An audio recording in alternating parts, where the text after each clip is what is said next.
жумуштан келсең эле моңонто отурган болот. Идиштерди ыргытып тарак мына айна башталат. Күнүгө тынчтык жок эле үйдө. Тапкан ичет. Кызыл камчы уруп ушундай кылчу эле. Колдорум сындырып, буттарым сындырып канча неме болду. Эми алып канча больницаларда жаткан карап отурушун. Көп кыйынчылыкты көрдүк. Ошо үй бүлөдөн келип, чыр-чатактан келип чыккан неме болду.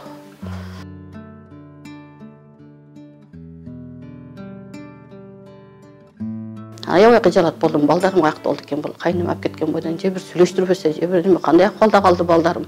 Эмне болуп атат деп энекем баары кыжалат болот экен. Билгим келди. Көрсө, ол апарып эле интернатка тапшырып салат. Мырзакеде Марат Разаков деген атындагы бир интернат бар экен. Ошо кароосуз калган балдар, ата-энеси жок балдар, байдын балдары деле бар экен аерде. Ушундай немелер окуйт экен да, ошо жерде жатып туруп, ушул күнгө чейин ошо жерде экен балдарым, 2 балам. Балдарды алып келиңиз, көрсөтүп коюңуз, жок дегенде сүйлөштүрүп туруңуз видеосуп да.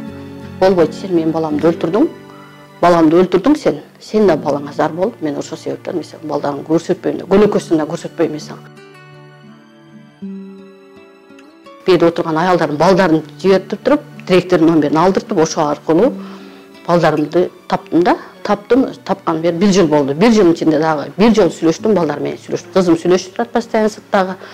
Сүйлөшүп турат дагы, азыр до сих пор алып келбей атат. Ошондо ошо директор да айтат, биз апара албайбыз, энеси билет, энеси чечет. Энеси ким? Мен энесине разрешение берген жокмун. Мен чыкканга чейин карайсың, мен сага үйдө калган балдар дедим, кызымдын колунда дедим. Мен өзүм түрмөдө отурганымды жетишет дедим. 2 балам дагы түрмөдө отурат азыр, ошо кичинекей балдарым дедим. Энесин көрбөй, биз менен сүйлөшүп жаап келбейсиң дедим. Ошо кечеден бери 1 жылдан бери кайрылып келем берге дагы. Апингуста кызым өткүзүп бердим, кыздар беришти, кызыма жаздым. Мына 1 жыл болду, ишенесизби? Былтыр февралда кайрылгам иш жерде.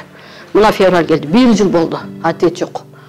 Ошону сурандым, азыркы бүгүнкү келгемде адвокаттардан силерден жардам сурайм, ушу балдарым 4 жылдан бери көрө элекмин. Кайрылып келем дагы деле ответ жок дедим. Көрбөймүн.